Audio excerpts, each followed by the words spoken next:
Yeah, you have to be careful with strangers walking into radio stations. I'm telling you, yeah. And you know, you look scary sometimes. So. I mean, sometimes when my hair is disheveled, which mostly it was.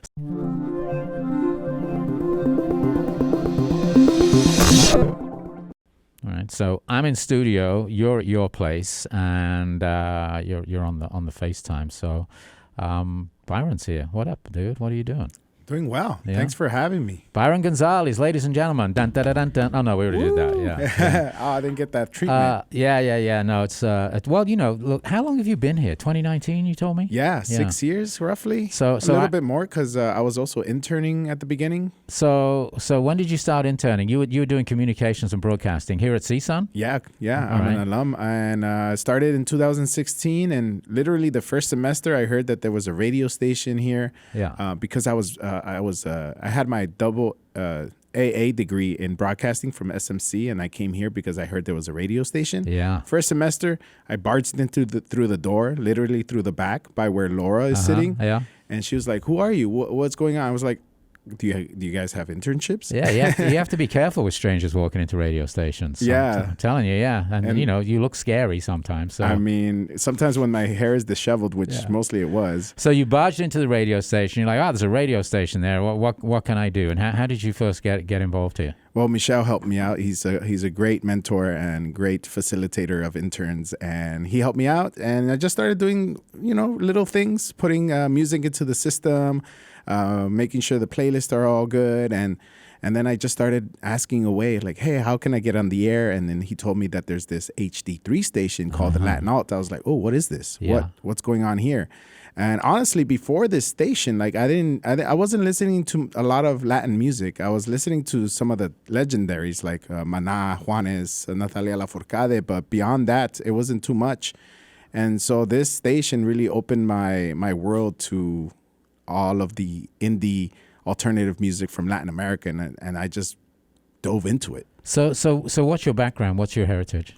I myself am Guatemalan. Right, but obviously Bilingual Sounds, which is a show that you now host, encompasses a whole bunch of music, not just from Latin America. Yeah. I mean, it's pretty much the identity that I possess as being from Guatemala, but also living here in America and being an American.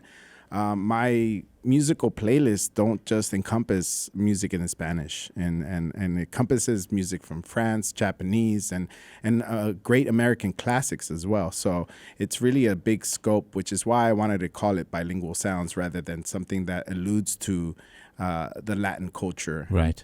But.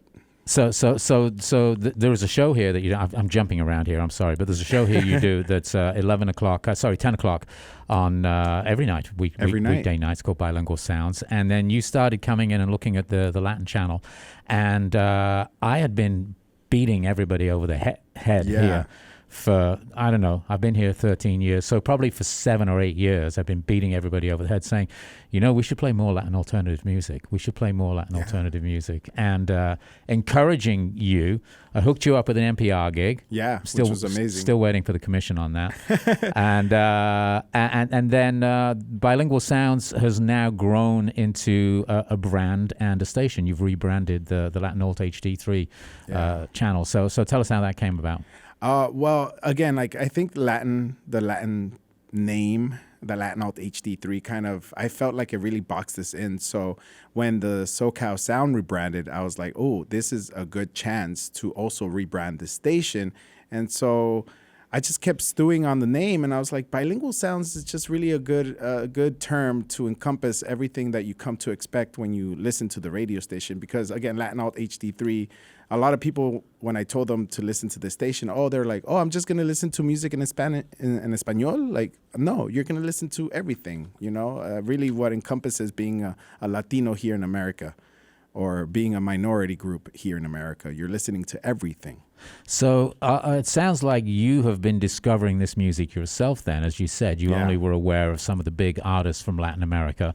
How did you immerse yourself in the music? Because it's not just what's being made now. Obviously, it's going back, like all of our music, 70, 80 years. Yeah, well, thanks to the internet and the rabbit holes that, the web of connections that go through, you're like, Natalia also sounds like this person. Oh, let me go into this artist. Oh, there's this artist from Argentina that mentioned their influence being Soda Stereo. Oh, okay, cool. Who's Soda Stereo? Oh, who's Fito Paez, or who's Charlie Garcia? And then all these groups have also beginning bands that they were in. So it's just like connecting the dots. And I've been able to dive deep into the 70s, 80s, and 90s of Latin America.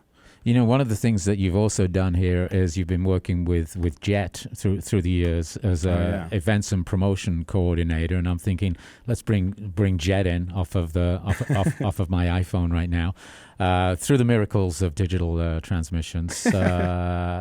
Jump in. You got a question? Yeah.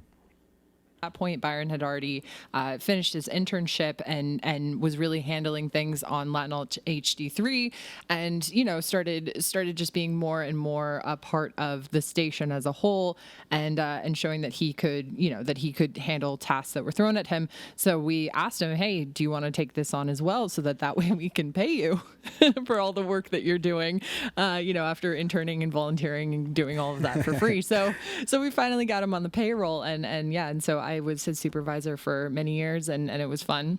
And I still now work side by side with him in the promotions work that I do, and it's been really cool to see the Latin alt genre and beyond grow at the station with the help of you, Nic, and Byron. I think you guys are the driving forces of that here at the SoCal Sound, and I truly appreciate it because it's broadened my listening too as well, and I love the fact that we're able to tie that in every morning and talk about bilingual sounds at night, and it's awesome to see what Byron's done with it. So it's less of a question, more of just a comment. Yeah. Thank you, Jet. Thank you.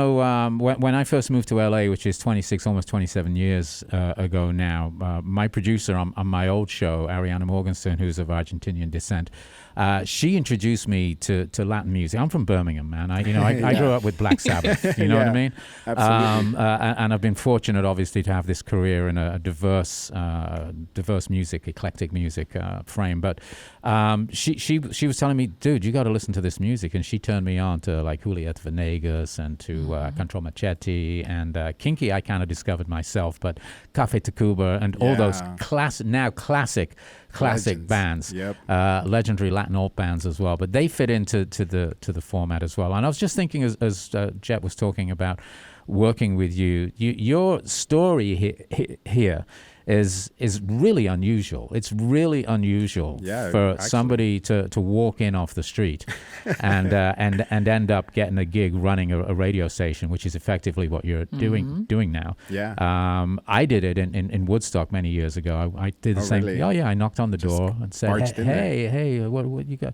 Can I do an Australian music show?" And they were like, "Well, that sounds kind of interesting. Do you have a work permit?" And I was like, Anyway, I got married, and then I had a work permit, and then I started working there and doing overnights and then mornings, and then I started running the place. So that is really unusual, and I want you to, I'm sure you know how fortunate you are to have that every day, and to uplift my own community, and now even more so to uplift other minority groups here in Southern California and across the state, because you step outside, you see people from all walks of life and cultures from all around the world. So they also need representation and amplification.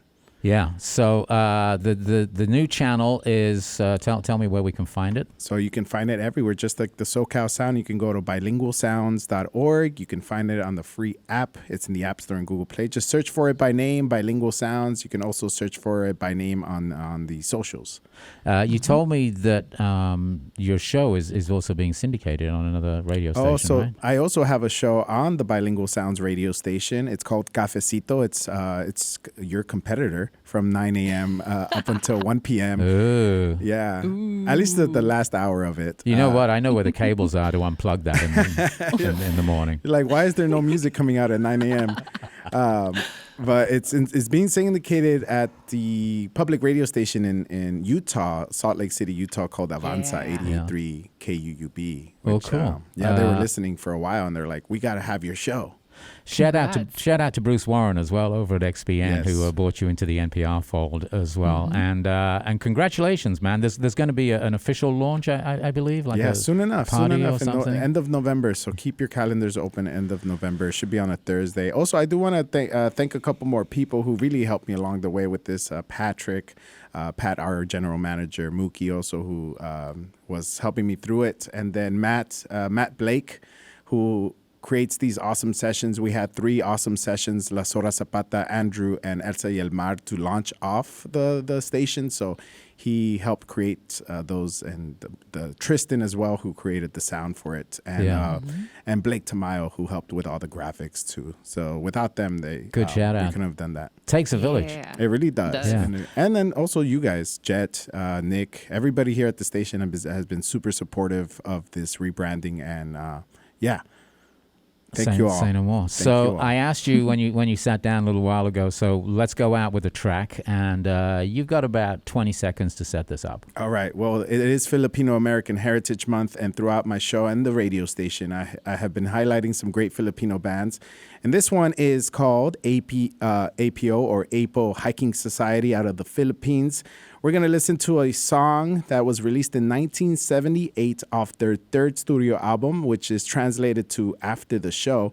So right now we're going to get into Pumpatak Angulan, which is translated to The Rain is Falling. Well, it's always raining in the Philippines, I think. Is that what it is? It's kind of like Seattle. Yeah, a lot. Tropical climate. Only not as much grunge, less grunge in the Philippines.